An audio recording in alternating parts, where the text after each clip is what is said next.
老大，我虽然吧没见过这个万苏姑娘的脸，但是吧，我就看她这个朦胧的身姿和她弹的这一手好琵琶，一想啊，她就是一个色艺双绝的女子。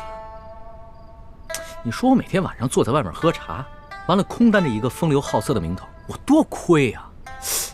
要不然这样吧，你呢，先回避一下，好让我真的一亲万苏姑娘的芳草。不行啊！为什么？这万苏姑娘是刘德昭送给我的美人，我假戏真做怎么了？再说了，我就算真的看上她了，我回头带她回京就好了。我说不行就是不行。你吃醋了？我没吃醋，我是在维护你龙小弟的形象。原来我在老大的心中还有形象呢。那当时在宫里是谁说的这个？哎呀，全世界最不值得女人爱的男人，啊！要不然这样吧，老大，你呢就承认你吃醋了，那我吧也就看在你心里难受的这个份上，我就做一个美色当前不动摇的柳下惠。要不然我这一连10个晚上都在这儿喝素茶，我受不了啊！哎，你给我站住！站住！不行，老毛病又犯了。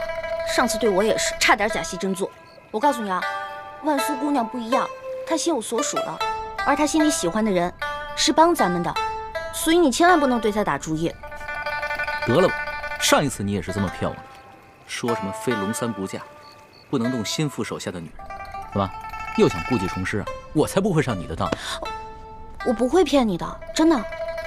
你知道咱们抢官印为何这么顺利吗？因为在刘德昭身边有咱们的内应，而这个内应就是万苏姑娘她的心上人。如果你真的对她起了什么色心的话，那你就是轻重不分、见色忘义的大坏蛋了。真的？真的，我骗你是小狗。好吧，那我就暂且放过他。老大，其实经过这些日子以来的见闻吧，我还哪有心思风流快活，只不过想逗逗你。不过呢，我倒不像是某些人，表面上一本正经地说一些冠冕堂皇的理由，其实就是吃醋。这个康熙真是色心不死，想找机会撩拨焕美。焕美，你可一定要守住，万万不能对咱们的死敌动心。懒得理你我。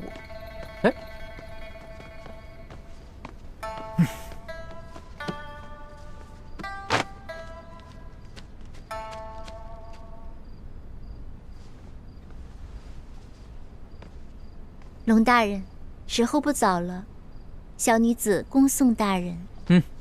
看看，人家万苏姑娘心里压根就没有你，催你走呢，别赖着了。好酸啊，好酸啊！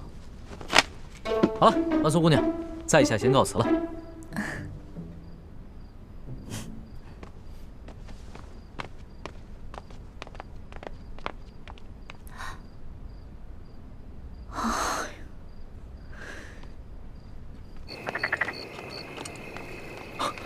孟兄，李兄，秋桂一直在对面的房间监视你们，刚刚才走的，现在可以放心回舒府了。多谢孟兄。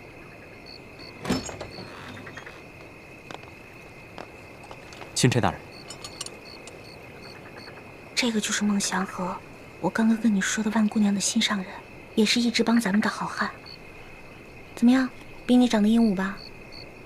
你越是拿话呛我，就越说明你吃醋。多谢孟护卫相助。大人客气了。这些年，卑职在刘大人身边，大小官员见过无数，真正一心为民的，只有你。卑职很是敬仰大人，能为大人尽绵薄之力，是卑职的荣幸。那孟护卫多保重，后会有期。后会有期。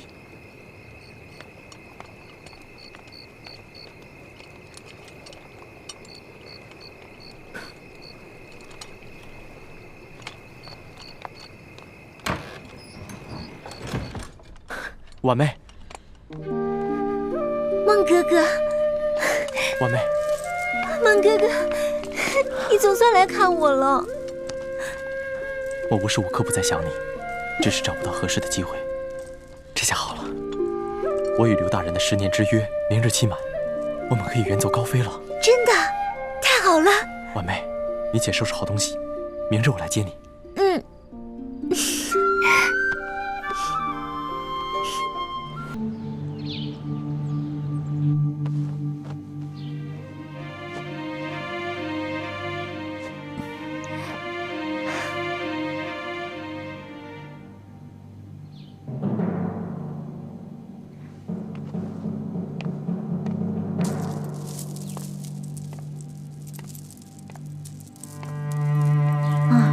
离天黑还有6个时辰，但愿不要再出什么意外才好。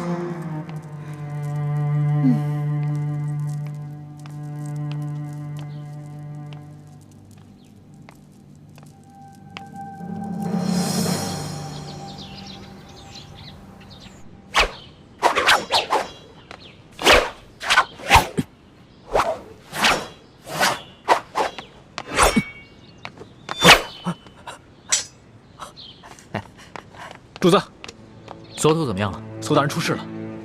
我们在一处悬崖下找到了随行侍卫，他受了重伤，已经奄奄一息。他说他们在半路上接连遇到2伙身份不明的人袭击，他们3个侍卫掩护索大人和纳赛成功脱身了，但他们自己受伤之后被扔下了悬崖。那索图现在受了重伤，下落不明，不知是否已经安全抵达玉巴赞的军营。所以我打算另派2个随行的兄弟快马加鞭赶去玉巴赞的军营，但是他们没有主子的金牌作为信用，不知玉巴赞愿不愿意相信，肯不肯出兵？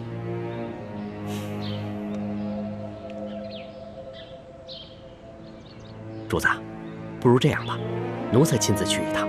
玉巴赞认识奴才，如果奴才亲自去说明情况，他应该会相信。那就辛苦你再跑一趟。主子您这么说，真是折煞奴才了。奴才也不用带什么东西，这就轻装出发。我派2个侍卫跟公公一同前去。好。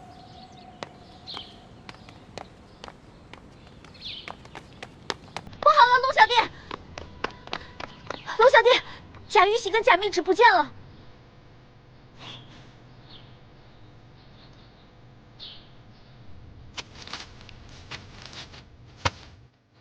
我昨天检查还在呢，这怎么现在贾玉玺跟贾密旨都不见了呢？看来这书府当中一定有人被收买了。这贾玉玺和贾密旨已经落入刘德昭手中。不可能啊，这府上可都是舒府的老人，没理由被舒府的死对头收买了呀。树倒猢狲散，一定是有人见舒大人已经死了，这府中没有了主心骨，所以起了异心。如果府里真有内奸的话，我们的事情是不是有可能都暴露了？不是有可能，而是一定暴露。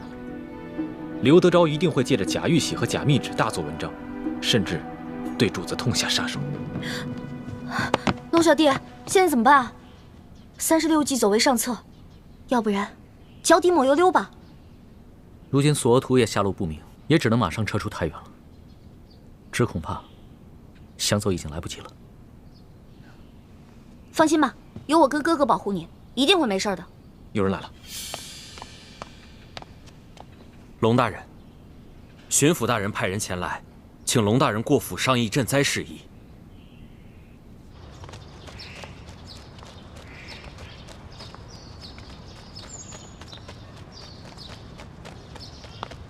官儿啊，你能不能不在我眼前晃来晃去的啊？晃得我这头都晕了。你头晕，我心还烦呢。啊，姐夫，你看看我脸上这字儿啊，到今天都没掉下去。你说这姓卢的他多可恨呢！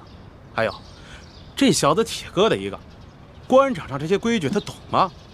你还浪费这一桌子酒菜。要我说，人来之后直接拿下，严刑逼供之后再把他灭口得了。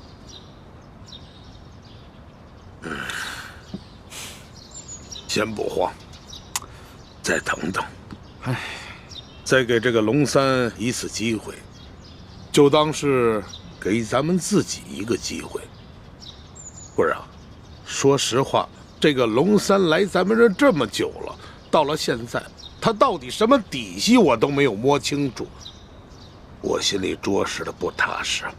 还有，如果这龙三知道了，咱们拿出了他擅杀朝廷命官、私刻玉玺、假传圣旨的罪证，就此向咱们屈服了呢？就算龙三屈服了，丽嫔怎么办呢？她跟咱们那是杀父之仇啊！那丽嫔必须死。再说了，如果这个龙三真的肯向咱们屈服，很多事情他自然会替咱们遮掩的。否则就送他们一块儿见阎王。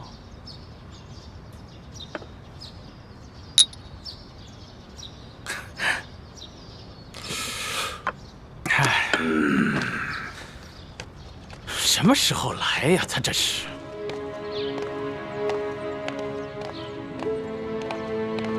龙大人，请。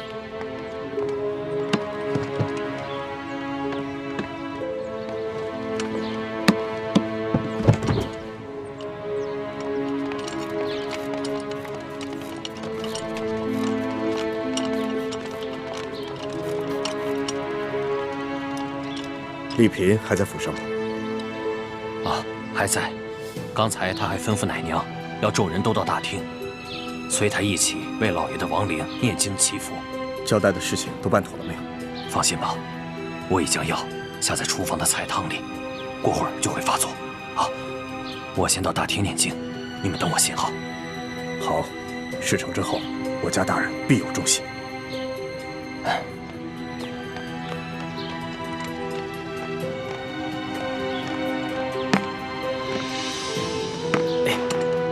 慢点。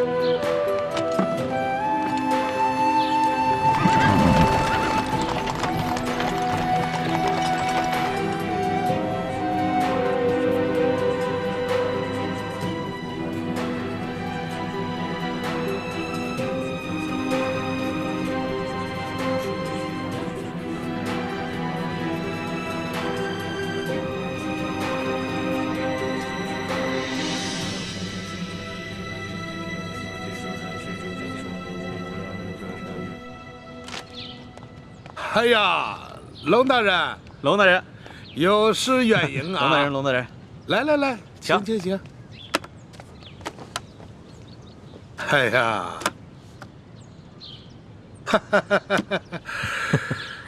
哎呀，此次请龙大人过府，没有别的意思，就是有2件东西，想请龙大人亲自过目。啊。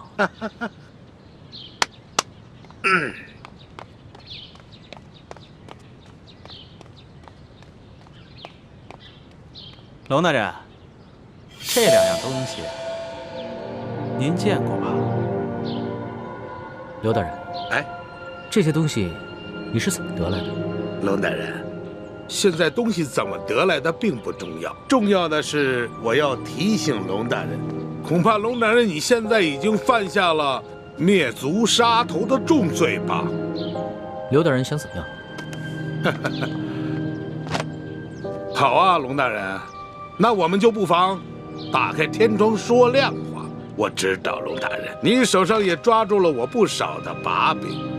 好啊，想怎么样，那就要看龙大人，你是想大家手拉着手一起死呢，还是抱成团一起活呀？廖大人，好死不如赖活着。龙某自然是想与诸位一起活了。爽快！我就说嘛，龙大人是一个聪明之人。是啊，有道是识时务者为俊杰呀。从此以后，我们就是一条船上的人了。太好了，龙大人，来，咱们终于是达成这攻守同盟了。来，为了这攻守同盟，为了这一天，来，咱们满饮此杯。来。来，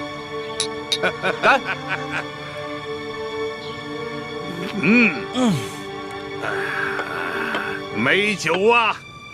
龙大人，既然咱们都是一家人了，那有件事儿，我得求您帮个忙。何事？您瞧我脸上这个字儿啊，您高抬贵手，把您的墨宝给我去了吧。乔老板啊，您脸上这个墨汁儿啊，是我家那个侍女特意调制的，这没有1个月以上，很难洗净。龙某也真是没有办法。乔老板，要不然您多等几日。行，不着急，不着急啊。抱歉抱歉啊，龙大人，您太客气了。来，自家人不说两家话。来啊，来。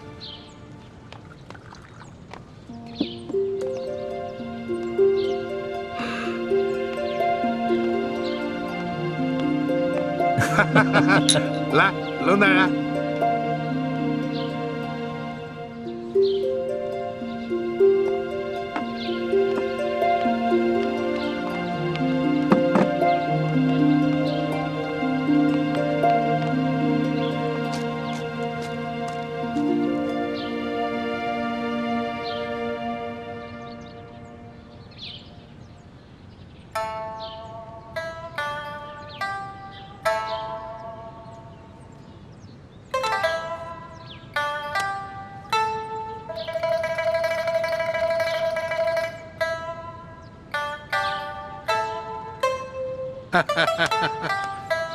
哎呀，龙大人呐，真是一个薄情的人儿啊！面对着这万姑娘色艺双绝，居然是毫不动心呐！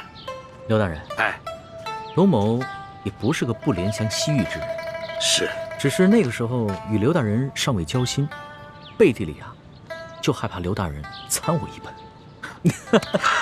所以只好辜负了美人了。哎，现在好了，以后咱们都是一家人了，你大可以放心的，以后与这万姑娘那是双宿双飞呀！啊，俗话说得好，人不风流枉少年呀。多谢刘大人玉成啊。哪里。龙大人，既然咱们都是一家人了，那有件事儿，希望你多多帮忙啊。何事啊？我们收到消息，听说这丽嫔怀了龙胎了。正是。可是我们又收到消息，这丽嫔因为父亲亡故悲伤过度，在舒府小产了，结果不幸大出血，薨逝了。刘大人，这什么意思呀？我刚出府的时候，这丽嫔娘娘还好好的。龙大人啊，俗话说得好，天有不测风云，人有旦夕祸福啊。龙大人，你是一个聪明之人，这向皇上禀报丽嫔娘娘薨逝的消息，这折子还是由你拟一下吧，就算是你我联名吧。快跟上，快点！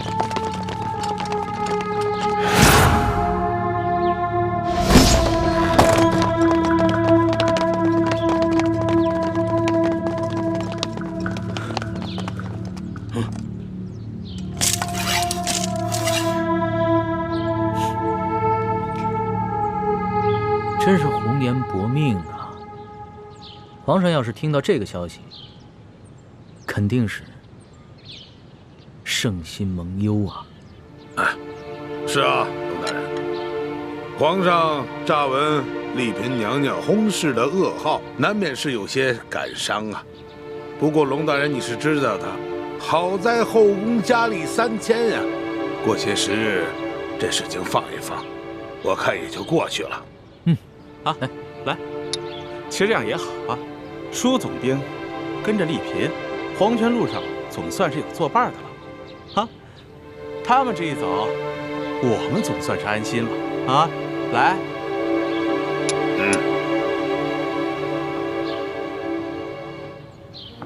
刘大人，那我就不在此喝酒了。我想带着万姑娘去小别院，单独的听她弹弹琵琶，喝喝小酒，你觉得如何呀？哎呦，龙大人还是个急性的人儿啊！好，你且去风流快活啊！这个丽嫔娘娘的后事由我来料理。不过龙大人切记啊，这个请罪的折子要嫁接你好啊！你放心吧，刘大人。那龙某就先行告辞了。送龙大人。龙大人，请。哎，万姑娘。好生伺候龙大人。是，小女子一定听大人的话，服侍好龙大人。只是，小女子尚有一事相求。万姑娘，请讲。听说，大人府上的孟祥和孟护卫，因为冒犯了大人而被您下了狱。小女子求大人开恩放了他。万姑娘，你为孟祥和求情，你认识他？刘大人，就看在龙某的面子上，放了孟护卫吧，让孟护卫送我们去别院。龙大人，放了孟祥和不难，不过本官有些糊涂啊。万姑娘，你是怎么认识孟祥和的？你又是怎么知道孟祥和犯了事，下了大狱呢？因为小女在裘老板府上和大人府上住的时候，孟护卫对我多有照顾，所以我对他心怀感激。老爷，老爷，不好了，老爷！慌什么？慢慢说。叔父出事儿了。出什么事儿了？丽嫔死了？不是，是丽嫔娘娘她不见了。什么？怎么会不见了呢？当时我们正在诵经祈福。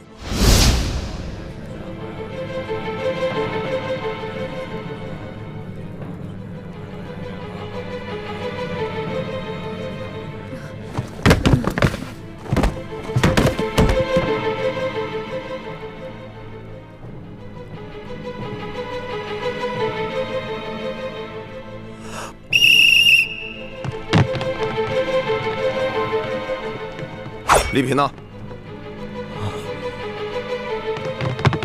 拿药来！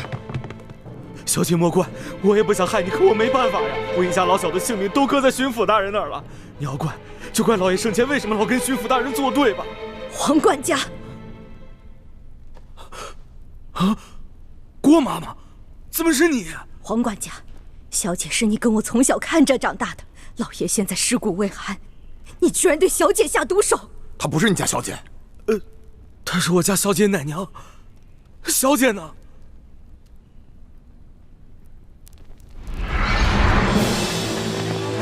走，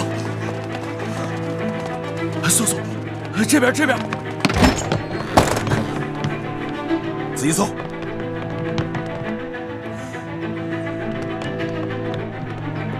走。怎么样？没有啊！我念经的时候明明看见小姐走到屏风后的呀，这屏风直通后院，这后院大门又上着锁，她只能在这儿啊！这就奇了怪了。搜，继续搜。真是个废物！你们这么多人还看不出一个女人？大人饶命啊！大人，小人已经尽力了。这舒婉心是小的看着长大的，她可是手无缚鸡之力呀，又没有攀爬的工具，我就不明白。他是怎么爬上那么高的院墙逃走的？难不成他长了翅膀不成？不用说了，你们这还看不出来吗？这是早有准备啊！龙大人，这丽嫔娘娘现在何处？你应该是最清楚吧？我说我不知道，刘大人相信吗？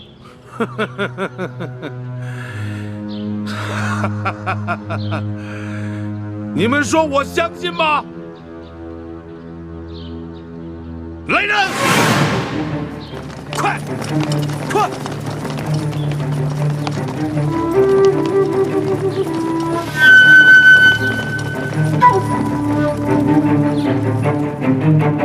龙大人，你现在可以告诉我，我信吗？不过此时此刻，本官还是很佩服你的。此情此景，居然如此镇定，是个见过大阵仗的人。不过本官还是不明白，你为何要跟本官作对到底？哈！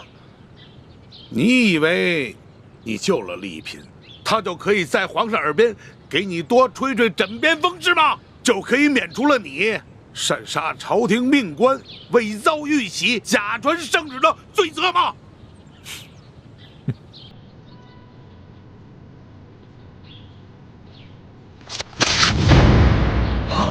你，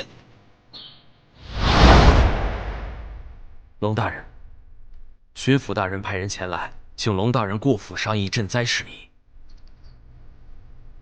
好，我知道了，我换身衣服就过去。那小的先为大人准备车马。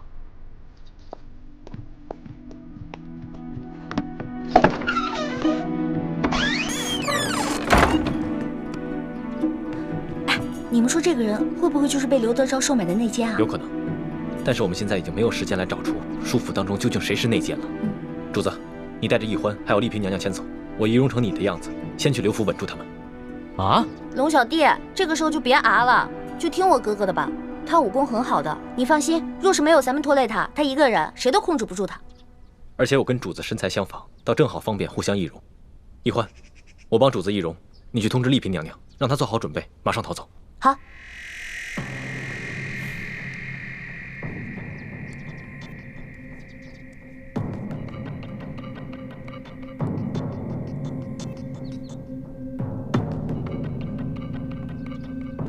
主子，多保重。要不要带几个侍卫？不必了，你跟奕欢更需要人保护。等我去了刘府，引开刘德昭的手下，你们就赶紧出城吧。等一等，多加小心，不要恋战，务必全身而退。多谢主子关心。李建清，怎么会是你呢？都别乱动！别动啊，走！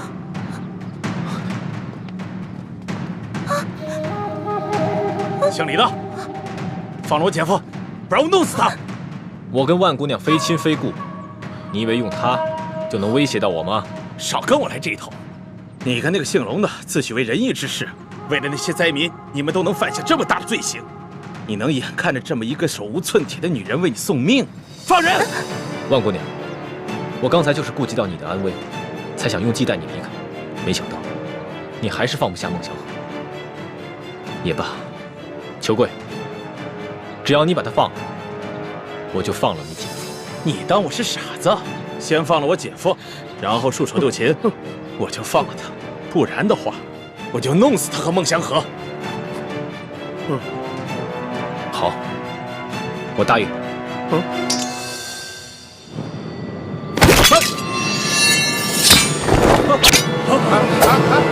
西外呢？手上留点神，留点神啊！你是倾城？没错，我是雪倾城。不行，小师妹，我不能跟你们一起走。这府上既然出了内奸，我们的计划暴露，孟祥和也迟迟不来送信，说明他已经出事了。我要留下来，跟师父一起救出孟祥和和舒婉心，放他们一条生路。雪姐姐，你放心吧，朱哥哥都说了，他会见机行事救出孟大哥的。大师兄虽然武功高强，可留他一个人在这里对付刘德昭这帮心狠手辣的禽兽，我不放心啊。雪姐姐，我觉得你对朱哥哥真好，事事都为他着想。小师妹，你别多心啊。是因为大师兄身份特殊，所以我才把他的安危放在首位。哎呀，我知道，你不用多心，我心里都明白。主子，你们先离开，我留下来。为什么？臣妾手无缚鸡之力，身子虚弱，若是主子带臣妾一起走，会是一个很大的拖累。可是刘德昭已经打定主意要跟我这个钦差大臣翻脸了，你留下来的话会很危险。刘德昭和您翻脸，可以借口说你伪造玉玺，假冒钦差。可臣妾是真真切切的丽嫔娘娘，她不敢公然害我。若是来暗的，臣妾这府上大多是跟随家父几十年的老人，不可能都被刘德昭收买，他们必定会尽全力保护臣妾。再说了，只有主子安全了，臣妾才会安全。是啊，龙小弟，丽嫔娘娘说的对。第一，她留在这儿可以稳住舒家的内奸，还有就是可以为我们逃出太原多赢一些时间。你就听她的吧，只要你脱身了，他们不敢对丽嫔娘娘下黑手的。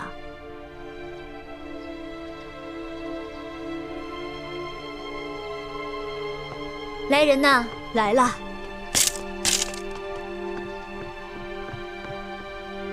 娘娘，你有何吩咐？你去把府里的下人都集中到大厅，我要让大家和我一起给老爷诵经祈福。是，朗奴马上去办。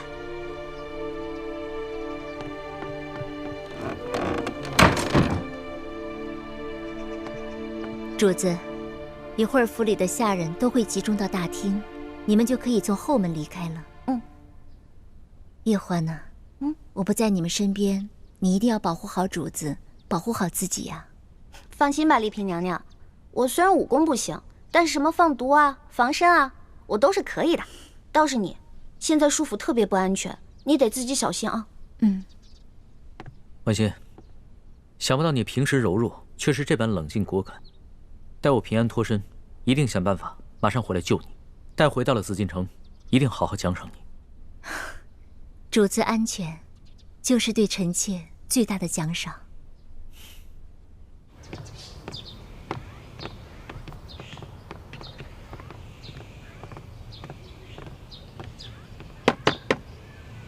万姑娘，你准备好了吗？快了，麻烦您再等一会儿。他们怎么还不来？这可怎么办？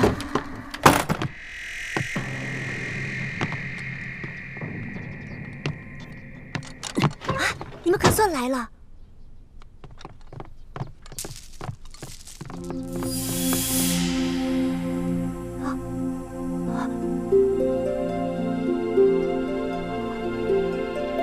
你是舒姑娘，我就是雪倾城，咱们总算见面了。我们真的是长得一模一样，多谢姐姐以身相替，我才能有机会和孟哥哥私奔。当初形势所迫，不得不暗中劫走姑娘，还望姑娘见谅。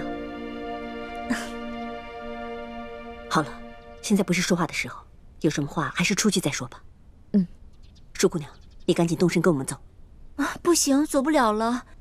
刘德昭宴请钦差大人，要我前去陪酒助兴。啊！怪不得裘敏在外面守着。如果他去宴席的话，那对龙大人就更加不利了。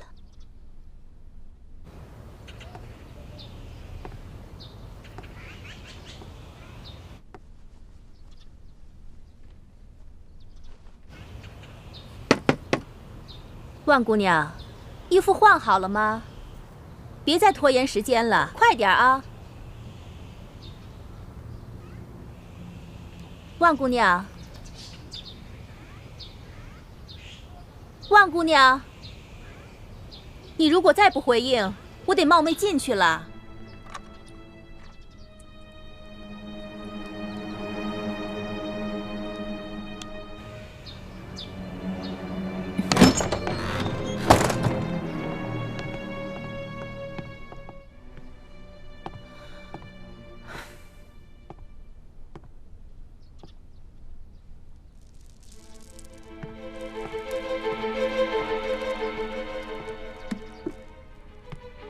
走吧。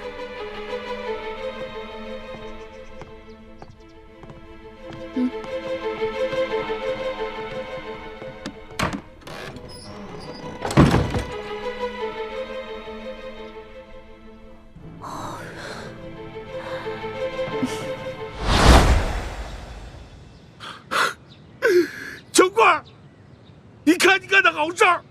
我也不知道啊，他怎么就会武功了呢？他少废话。小姐，怎么是你呀？管家，你说谁？她是我家小姐，丽嫔娘娘。可是不对啊，我家小姐不会武功啊。虽说入宫之前，长河老爷骑马射箭，可能都是闹着玩的，怎么突然之间？这2记耳光是替舒家赏你的。你到底是不是我家小姐啊？刘大人，让这些官兵都退下去。姐夫，退下去！退下去啊！对，退下！退下！快退！快！都快点呀！刘大人，放了孟祥和，给我们准备3匹快马。我备马。备马，快！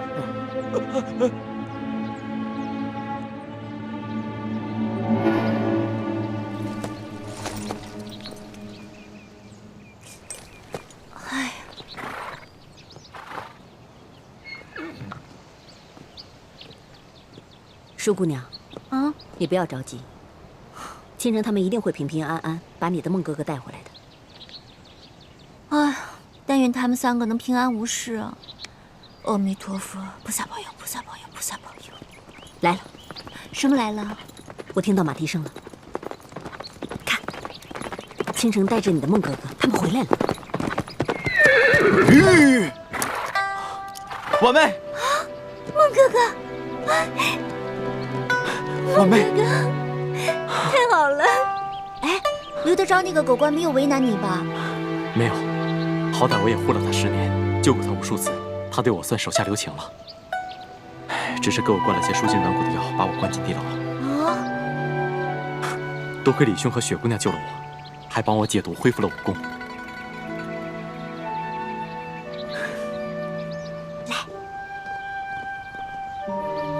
感谢3位的救命之恩，我们无以为报。在此，我们2个就给3位磕头谢恩了。哎，孟兄，快起来！来，婉心妹妹，你我虽然非亲非故，却因容貌相似结下了不解之缘。孟大哥也是位忠义之人，看着你们2个终于能够冲破一切障碍，携手此生，姐姐我啊，不知有多羡慕呢。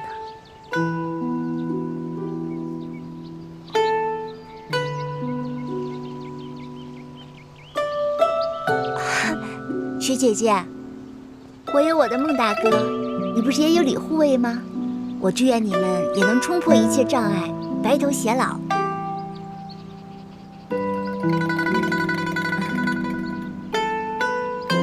舒姑娘，你误会了。李护卫他从小就已经有了未婚妻，他的未婚妻也是我们倾城的好姐妹，她们从小一起青梅竹马长大，所以他们的关系只是兄妹之情。对不起啊，我给弄错了。那我祝你们好人一生平安吧。虽然我不知道你们为什么要绑架我，又让雪姐姐顶替我入宫，可我知道你们都是好人。婉心妹妹，今日我不得已在刘德昭等人面前显露了武功，他们肯定会怀疑我的身份，但只要你不暴露行踪，不落到刘德昭等人的手里，他们就没有证据证明我是假冒的舒婉心。所以，姐姐拜托你，一定要远离山西，小心隐藏行踪。好。3位放心，我与婉妹此去必定选个隐秘的地方，隐姓埋名，男耕女织，过些平淡的生活，绝不给各位再添任何麻烦。如此甚好。